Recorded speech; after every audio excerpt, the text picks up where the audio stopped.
Good evening and welcome to the Business Day. I'm Andrew Laidley. Tourism Minister Ed Bartlett announced today that the South Coast will start to reopen to tourists tomorrow, but he noted that the reopening does not include attractions. Those entities will have to wait until July 21 to reopen. Attractions are the next element of the second phase 2A to be open.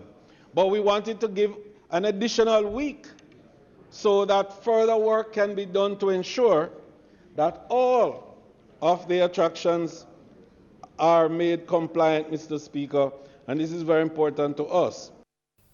Ahead of the reopening of attractions, Mr. Bartlett says a total of 25 attractions are already COVID-19 compliant, with others working to achieve compliance by the opening date. The minister is projecting that about 41,000 passengers will come to Jamaica this month, contributing $80 million in earnings since the tourism reopening started on June 15. Now, Caribbean leaders are revisiting a document published by the Caribbean Development Bank, CDB, for suggestions on how to help aviation and tourism recover. The now 2-year-old working paper proposes a reduction in aviation taxes, especially for interregional travel. The CDB also recommends a reduction in airport charges to attract airlines in markets where yields are lower. The document further suggested the signing of a regional bilateral air service agreements to encourage competition, new routes and improved connectivity.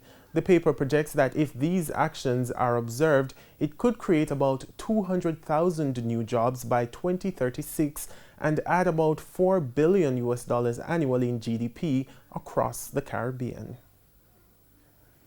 To currency trading now, it ended today with the US dollar selling for $144.04. The Canadian dollar $106.36. The pound is going for $183.20, while the euro sold for $163.55.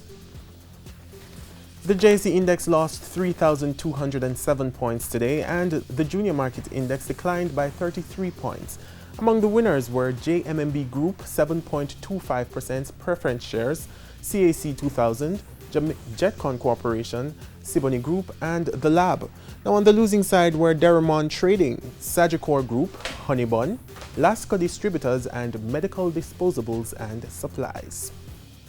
And that's the Business Day. I'm Andrew Laidley. Good evening.